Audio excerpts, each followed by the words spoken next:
You think you had that queasy Sunday night feeling last night about going back to work today? Well, all the football highlight shows in the world probably could not make that feeling go away for Barack Obama. Today, for Obama, was essentially the toughest, busiest first day back in the history of first days back.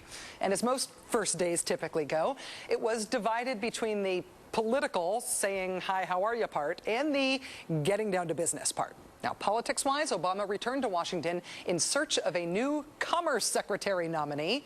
New Mexico Governor Bill Richardson withdrew his nomination because of a federal investigation into links between state contracts and campaign contributions back home in Santa Fe. With the Richardson kerfuffle in the background and undoubtedly some Plan B Commerce Secretary vetting happening behind the scenes, the president-elect today made FaceTime with just about every other famous politico in Washington. The nation's capital was transformed into Get Your Picture Taken with Obama Day. There was the photo op with House Speaker Nancy Pelosi.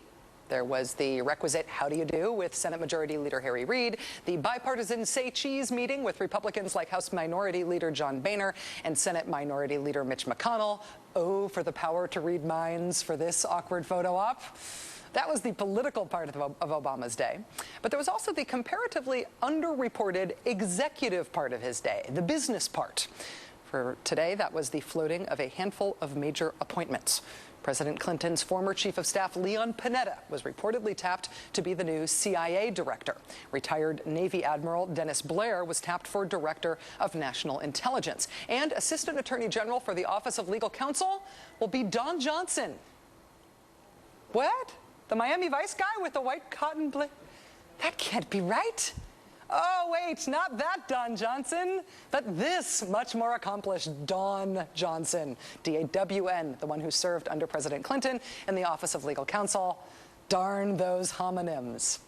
All right, so what do these new nominees have in common? Well, none of them are associated with two of the big Bush administration constitutional scandals of the past 8 years, torture and warrantless wiretapping. In a March op-ed in the New York Times, CIA Director-designee Leon Panetta wrote, quote, "Our forefathers prohibited cruel and unusual punishment because that was how tyrants and despots ruled in the 1700s. They wanted an America that was better than that. Torture is illegal, immoral, dangerous, and counterproductive." Illegal, immoral, dangerous, and counterproductive. As opposed to the assessment of the current CIA director, Michael Hayden, which was essentially, when you say torture, what do you really mean by torture? Now, for her part, Don Johnson, she'll be heading up the Office of Legal Counsel, a definitively obscure position until President Bush OLC appointees like John Yoo started writing memos that said torture is legal because we say it's legal. The new OLC sheriff, Don Johnson, wrote about Yoo's memo, quote, "Where is the outrage, the public outcry, the shockingly flawed content of this memo, the deficient processes that led to its issuance, the horrific acts it encouraged, all demand our outrage. We must regain our ability to feel outrage whenever our government acts lawlessly." End quote. Wow, change. Believe that. And then there is retired Navy Admiral Dennis Blair for DNI, Director of National Intelligence. Now, ignoring for a moment the continuation of the recent trend toward putting the whole intelligence community under military control, which personally kind of freaks me out as an anti-junta sort of person, it still is, if you put that aside, it still is a big deal that Admiral Blair does not have links to President Bush's warrantless wiretapping and torture policies, unlike the guy Obama reportedly previously had in mind for the job first, CIA veteran John Brennan. So, have President-elect Obama's executive decisions on this de facto day one finally delivered the change that his supporters were counting on? Was today the clean break with the Bush administration on constitutional issues day? Joining us now is NBC News Chief Foreign Affairs Correspondent Andrea Mitchell. Andrea, thank you so much for joining us tonight. It's nice to see you. My pleasure. Happy New Year. Good to see you. Thank you. Were these choices today surprises? They were surprises only if you weren't reading his lips. He said that there was going to be change in exactly this area, and these are dramatic changes.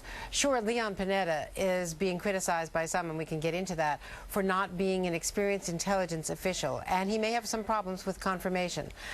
It's clear that the incoming Obama folks did not check all the boxes, did not check with the key people that they need to check with in the Senate, because the incoming chair of the Senate Intelligence Committee Dianne Feinstein is not pleased. Neither is Jay Rockefeller, the outgoing chair.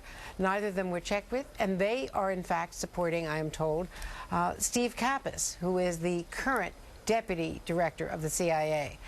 So there's a lot of roiling going on the intelligence front. In terms of the Justice Department nominees, these people have been praised by Larry Tribe, by Walter Dellinger, people from the Clinton era, and also, you know, liberal, strong, civil libertarians, and esteemed judicial authorities. Walter Dellinger, a former deputy solicitor general. You have Elena Kagan as solicitor general, the first woman, and the highly regarded dean of the Harvard Law School. So this is a very important step and a very big signal in terms of a change. This is 180 degrees difference in terms of the Office of Legal Counsel from John Yoo and David Addington from the Dick Cheney era. On the Leon Panetta choice, are the objections from Rockefeller and Feinstein substantive about Leon Panetta, or are you sensing that they may have more, that their objections may have more to do with the fact that Rockefeller and Feinstein were not consulted? No, I think that these are substantive objections. This is a different view of what the agency needs right now. These are people who really are professionals because they take the role of being chair of the Senate Intelligence Committee very, very seriously. And they feel that the agency has begun to turn around, that it's begun to become more professional and really adhere more to the rule of law, that morale has been a mess in the agency, and that they think someone who is an intelligence officer needs to do the tough jobs that lie ahead. And that to do that, to turn this ship around, you really need for the people, the rank and file members, particularly those in the DO, the Director of Operations, the covert operations, you need somebody who has field experience. That's one reason why they support Steve Kappas, who's a former Moscow station chief, who has a long track record in intelligence gathering, who has been in the field. The downside, from the other perspective, is that Steve Kappas was definitely in the line of authority during a lot of these controversial and many say illegal interrogation procedures.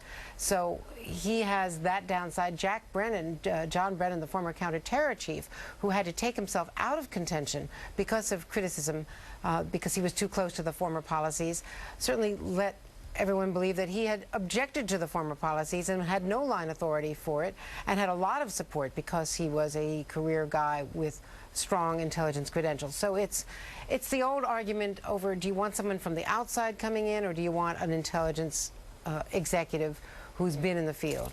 And critics point to Porter Goss as the last example of someone from the outside coming in who was, by all accounts, not a good and strong director of Central Intelligence. Was there any reason to believe that the Panetta choice was made in a rush?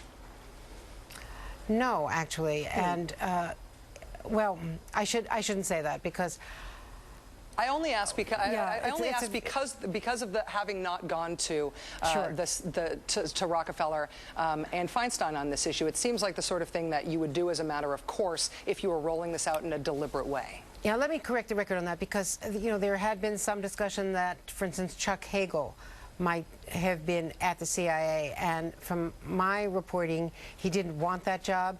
You've got Dennis Blair, a very tough customer, who is going to be the head of national intelligence.